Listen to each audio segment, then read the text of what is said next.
कहानी की शुरुआत होती है, हम देखते हैं मिडिल स्कूल के बच्चों को जिनका आज ग्रेजुएशन डे होता है। कहानी फिर जाती है एक लड़के और एक लड़की के यहाँ पे, जहाँ पे ये लड़का आज इसे कन्फेशन कर रहा होता है और ये हमारा मेन कैरेक्टर आजियो रेंटारो है। आजियो अपनी दिल की बात इसे बता देता है, पर ये लड़की इसे कई सारे बहाने दे के इसे रिजेक्ट कर देती है। आजियो सोचता है कि आखिरकार इतने सारे बहाने मारने की क्या जरूरत थी अगर उसे मुझे रिजेक्ट करना था तो। आजियो का मिडिल स्कूल का ये पहला रिजेक्शन होता है तो उसका दिल पूरी तरह टूट जाता है। जिसके बाद ये अपने दोस्त के साथ जब घर जा रहा होता है तो उसका दोस्त समझाता है कि उसे अपने दिल छोटा करने की कोई जरूरत नहीं है। रिजेक्शन काफी सारे लोगों को मिलते रहता है, वो किसी और पे ट्राई कर सकता है। इसका दोस्त फिर से पूछता कि आखिरकार ये कितनी बार रिजेक्ट हो चुका है लड़कियों से। आज वो कहता कि आखिरकार तुम ये क्यों जानना चाहते हो। ये कहता कि मैं बस यही जानना चाहता हूँ क्योंकि आज के बाद तो वैसे भी हम नहीं मिलने वाले। ये इसे बताता है कि दरअसल ये वाला जो था ये 100 था, इस लड़की को मिला के करीब मैं 100 बार रिजेक्ट हो चुका हूँ। तो इसका दोस्त इसे कहता कि आखिरकार तुम्हारे अंदर इतनी हिम्मत कैसे आ जाती है, 99 बार रिजेक्ट हो चुके हो पर फिर भी तुमने एक और बार एक लड़की को अप्रोच करने का फैसला किया और तुम दुनिया के सबसे बड़े फ्लर्टी बन चुके हो। ये लो मेरी तरफ से ये अवार्ड है तुम्हारे लिए। आखिरकार तुम 100 लड़कियों से रिजेक्ट कैसे हो सकते हो, तुमने पहली बार किस लड़की को अपने डेट के लिए पूछा था।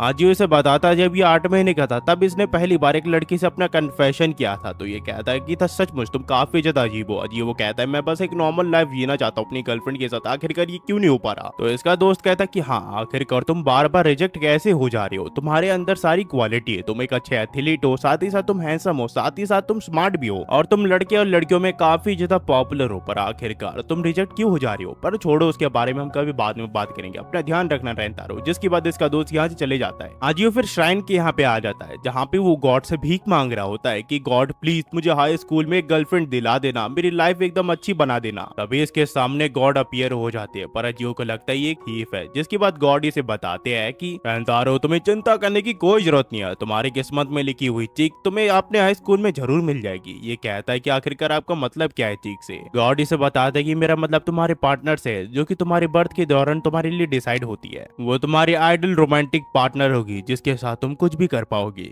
जब तुम पहली बार अपनी सोलमेट से मिलोगे तो तुम्हारी बॉडी के अंदर एक जोरदार झटका लगेगा जिसके बाद तुम्हें पता चल जाएगा कि यही तुम्हारी सोलमेट है और साथ ही साथ तुम एक दूसरे के प्यार में पागल हो जाओगे। रेंतारो फिर गॉड की बातों को रिपीट कर रहा होता है जिससे गॉड गुस्सा हो जाते हैं। वो उसे कहते हैं कि हमारे पास काफी कम समय बचा है सब कुछ कवर करने के लिए, आखिरकार तुम मेरी बातों को रिपीट कब तक करते रहोगे। और अगर देखा जाए तो मांगा वाले गॉड के पास ज्यादा लाइनें थी, मेरी लाइनें काट दे, ये मेरे लिए काफी बुरा हुआ। चलो फिर जल्दी बात करते हैं। सोलमेट के नसीब में लिखा होता है कि वे एक न एक दिन जरूर मिलेंगे और स्पेसिफिक पॉइंट के दौरान वो दोनों जरूर मिलते हैं। तो रेंतारो गॉड से जल्दी पूछता है कि आखिरकार उन लोगों का क्या जो कि जिंदगी भर सिंगल रहते हैं। गॉड इसे कहते हैं कि हर किसी के नसीब में सोलमेट नहीं लिखी होती है। तो रेंतारो कहता है इसका मतलब मैं अपने हाई स्कूल में जाके अपनी लाइफ को अच्छे से जी पाऊंगा, एक रोमांस के साथ वो भी। गॉड इसे कहता है कि तुमने बिल्कुल सही कहा, तुम्हारी किस्मत में करीब 100 लड़कियां लिखी हुई है। ये कहता है क्या सचमुच। गॉड इसे कहते हैं कि हाँ सचमुच, तुम्हें अब किसी लड़की को भी पिकअप नहीं करना पड़ेगा क्योंकि तुम्हारे पास 100 लड़कियां होंगी। तुम आज खुश तो बहुत होंगे ना क्योंकि तुम्हारे पास 100 गर्लफ्रेंड्स होंगी। तो रेंतारो कहता है अगर ये बात झूठ निकली तो मैं खुद यहाँ पे आके इस श्राइन को जला दूंगा। हमें फिर एक महीने बाद दिखा जाता है जहाँ हम देखते हैं रेंतारो के हाई स्कूल में, जहाँ पे रेंतारो अपनी एंट्रेंस सेरेमनी कंप्लीट करके अपनी क्लास को ढूंढने लग जाता है और ये इतना ज्यादा खो चुका होता है इसमें, इसकी टक्कर कुछ लड़कियों से हो जाती है और ये तीनों नीचे गिर जाते हैं। रेंतारो फिर इन दोनों से माफी मांगता है इसकी गलती के लिए जिस वजह से ये तीनों नीचे गिर गए। जिसके बाद ये इन दोनों का चेहरा देखता है तो इसे जोरदार झटका लगता है। वो सोचता है कि आखिरकार ये सब हो क्या रहा है इसके बॉडी के साथ, पर रेंतारो समझ जाता है ये दोनों उसकी सोलमेट है जिस वजह से इसकी बॉडी में इसे झटका लगा। रेंतारो को लगता है कि इन दोनों का ऐसा कुछ भी फील नहीं हो रहा होगा। ये लोग सोच रहे होंगे कि सामने वाला एक वियर्डो है। जिसके बाद रेंतारो इन दोनों की मदद करने के लिए अपने हाथ आगे बढ़ाता है पर तभी एक लड़की कहती है कि मेरे पाँव में काफी चोट लगी है, मुझे प्लीज उठा लो अपनी गोदी में। रेंतारो इसे पूछता है क्या तुम्हें सचमुच इतनी बुरी चोट लगी है। ये कहती है कि हाँ। तो रेंतारो यहाँ पे रोने लग जाता है और इसे माफी मांगने लग जाता है। वो कहता है कि मुझे माफ कर दो, मेरी वजह से तुम्हें चोट लगी है। और साथ ही साथ वो मन में सोच रहा होता है कि आखिरकार वो कैसा इंसान है जिसने मिलते ही अपनी सोलमेट को चोट पहुंचा दी। पर वहीं पे वो लड़की सोच रही होती है वो एक स्ट्रेंजर के लिए कितना ज्यादा सोच रहा है और वो रो भी रहा है, आखिरकार कितना अच्छा इंसान है ये। रेंतारो फिर इस लड़की की मदद करने के लिए हाथ बढ़ाने लग जाता है पर उतने में दूसरी लड़की कहती कि ऐसा नहीं है कि मैंने अपने एंकल को जानबूझकर तोड़ लिया ताकि तुम मेरी मदद कर सको। रेंतारो फिर इसे पूछता है क्या तुम्हें भी चोट लगी। ये कहती कि हाँ तुम्हें से कोई दिक्कत है क्या। रेंतारो फिर खुद को मारने लग जाता है। वो कहता है कि आखिरकार मैं कैसा इंसान हूँ जिसने अपने सोलमेट से मिलते ही उन्हें चोट पहुंचा दी। जिसके बाद यहाँ पे ये अपने आप को मारने लग जाता है पर ये दोनों लड़कियां कहती है कि तुम ऐसा करने की कोई जरूरत नहीं है और ये दोनों खड़ी हो जाती है। रेंतारो इनसे पूछता है तुम दोनों खड़ी हो सकती हो। ये दोनों यहाँ पे बहाने मार के कहते कि हम दोनों के पाँव में काफी ज्यादा चोट है, प्लीज हम दोनों को उठा लो। जिसके बाद ये दोनों रेंतारो को उठा के यहाँ से जाने लग जाते हैं और इसी के साथ ये दोनों रेंतारो से काफी ज्यादा चिपक भी रहे होते हैं। रेंतारो को लगता है कि वो स्वर्ग में पहुंच गया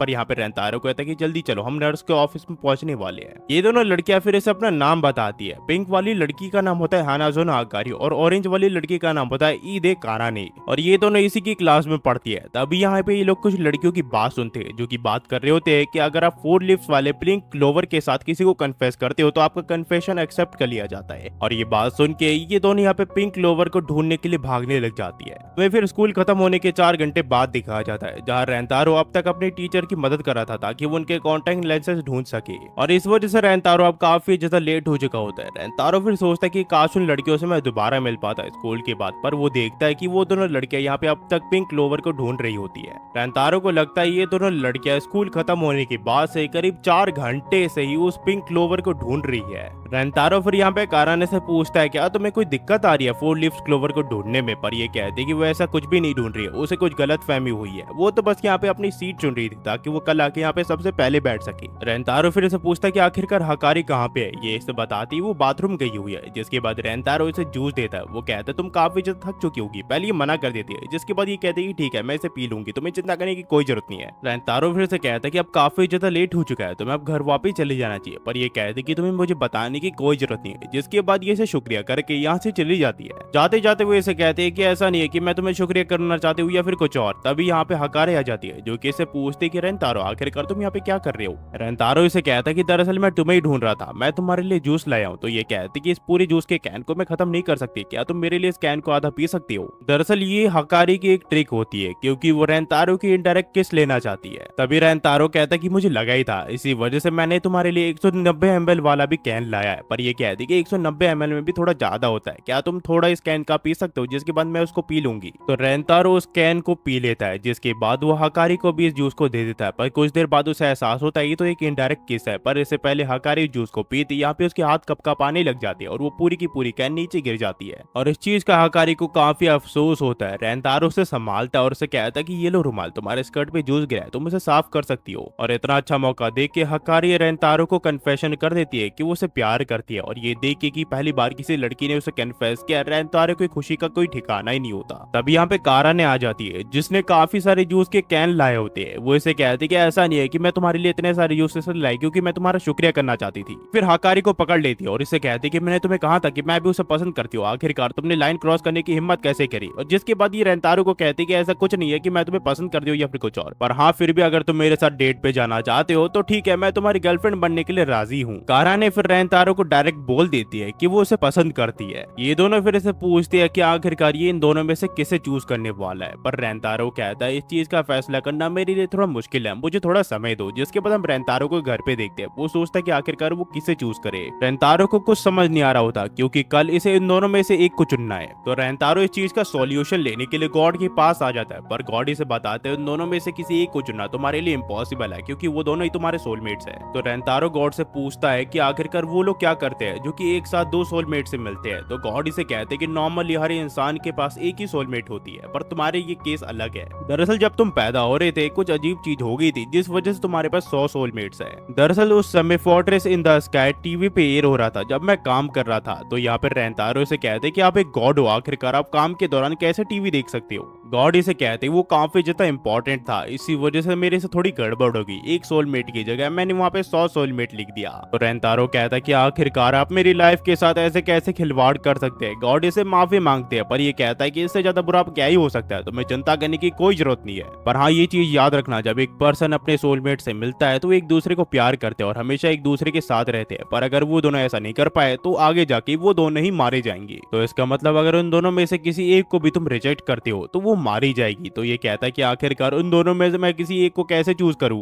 गॉड इस चीज के लिए उससे माफी मांगते हैं पर ये कहता है कि आखिरकार आपके सॉरी का मैं अचार डालूंगा क्या। जिसके बाद ये जाते हुए सोच रहा होता है कि आखिरकार वो क्या करे। फिर इसे एक आइडिया आता है, ये अगले दिन दोनों को ही रिजेक्ट कर देगा, जिसके बाद वो इन दोनों से मिलके इन दोनों के साथ दोस्ती कर लेगा और अपनी गर्लफ्रेंड बना लेगा इन दोनों को, और इस वजह से इन दोनों में से कोई मरेगा भी नहीं और इन दोनों के साथ ये डेट भी कर पाएगा। जिसके बाद हमें अगले दिन दिखाया जाता है जहाँ पे ये इन दोनों से मिलने के लिए जाता है, पर इसकी हालत काफी बुरी होती है। ये दोनों फिर रेंतारो उससे पूछती है कि उसने डिसाइड कर लिया कि आखिरकार वो किसे डेट करने वाला है, पर रेंतारो कहता है कि मैं चाहता हूँ कि तुम दोनों ही मेरी गर्लफ्रेंड बन जाओ। ये कहते हैं कि आखिरकार तुम्हारे कहने का मतलब क्या है। दरअसल रेंतारो ने पहले ये डिसाइड किया था कि इन दोनों को वो अलग अलग डेट करेगा, पर बाद में उसे एहसास हुआ कि किसी के सामने अपनी फीलिंग रखना कितनी बड़ी बात होती है और इसके अलावा उसे कोई भी नहीं समझ पाएगा। तो रेंतारो ने डिसाइड किया कि वो इन दोनों लड़कियों को ही डेट करेगा। रेंतारो फिर इन्हें कहता कि मैं ये डिसाइड नहीं कर पा रहा कि मैं तुम दोनों में से किसको अपनी गर्लफ्रेंड बनाऊं, तो मैं चाहता हूं कि तुम दोनों ही मेरी गर्लफ्रेंड बन जाओ, और अगर तुम दोनों मेरी गर्लफ्रेंड बन जाती हो तो मैं पूरी कोशिश करूंगा तुम दोनों को दुनिया की सारी खुशी देने की। तभी कारा ने कहती कि तुम्हें क्या लगा, तुम 4 लीव्स वाले क्लोवर से हमें कन्फेस करोगे तो हम तुम्हारे कन्फेशन को एक्सेप्ट कर लेंगे? ये तुम्हारी बिल्कुल घटिया सोच है। मुझे लगता है तुम हम दोनों को डबल डेट करोगे और उस चीज को हम एक्सेप्ट कर लेंगे, ऐसा कुछ भी नहीं होने वाला। पर रेंतारो कहता है कि मैं बस अपने जवाब के साथ तुम्हें ये क्लोवर देना चाहता था और उससे ज्यादा कुछ नहीं। तो हकारी इस चीज के लिए मान जाती है, पर कारा ने कहती है क्या तुम पागल हो चुकी हो? वो कहती कि हाँ, वो इसके प्यार के पीछे पागल हो चुकी है, जिसके बाद वो रेंतारो के गले लग जाती है। साथ ही साथ यहाँ पे कारा ने भी गले लग जाती है। रेंतारो की टू टाइमिंग शुरू हो जाती है। तभी रेंतारो कहता है कि मैं तुम दोनों लड़कियों को इस दुनिया की सबसे ज्यादा खुश लड़कियां बनाऊंगा, और इस तरह से रेंतारो की हैरम लाइफ शुरू हो जाती है, जो कि आगे जाके काफी एक्साइटेड होने वाली है। अभी और भी 98 सोलमेट्स बाकी है रेंतारो की। आखिरकार वो क्या करने वाला है? क्या ये इन सभी लड़कियों को छोड़ देगा मरने के लिए, या फिर इन सभी लड़कियों को ये एक एक करके डेट करेगा? अब रेंतारो क्या करने वाला है? तो क्या रेंतारो तुम 100 टाइमिंग करने वाले हो? यहाँ से जो फिर कहानी वो टू भी कंटिन्यू हो जाती है।